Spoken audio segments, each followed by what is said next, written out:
قیامت کا ایک دن 50,000 سال کے برابر ہوگا۔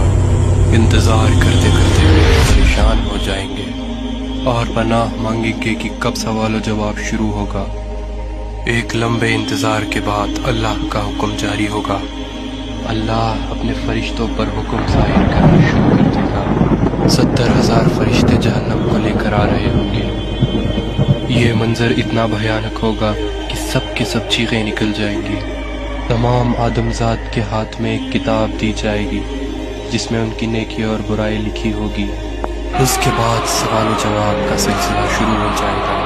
انسان اگر جھوٹ بولنے کی کوشش کرے تو اس کی زبان بند کر دی جائے گی۔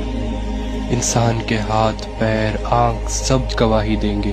ہر وہ چیز جو انہوں نے پوری زندگی کی ہے سب سے پردہ ہٹ جائے گا۔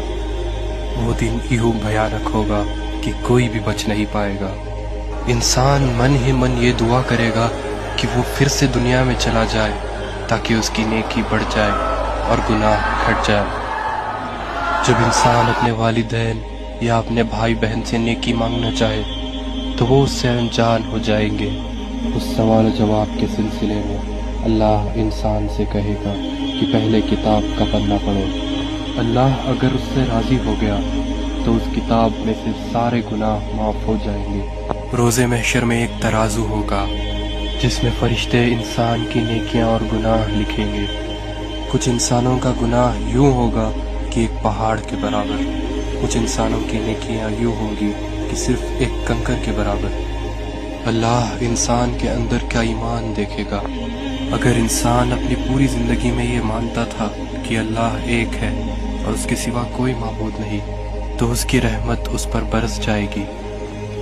ان سب کے بعد انسان کو کل صراط کا راستہ پار کرنا ہوگا۔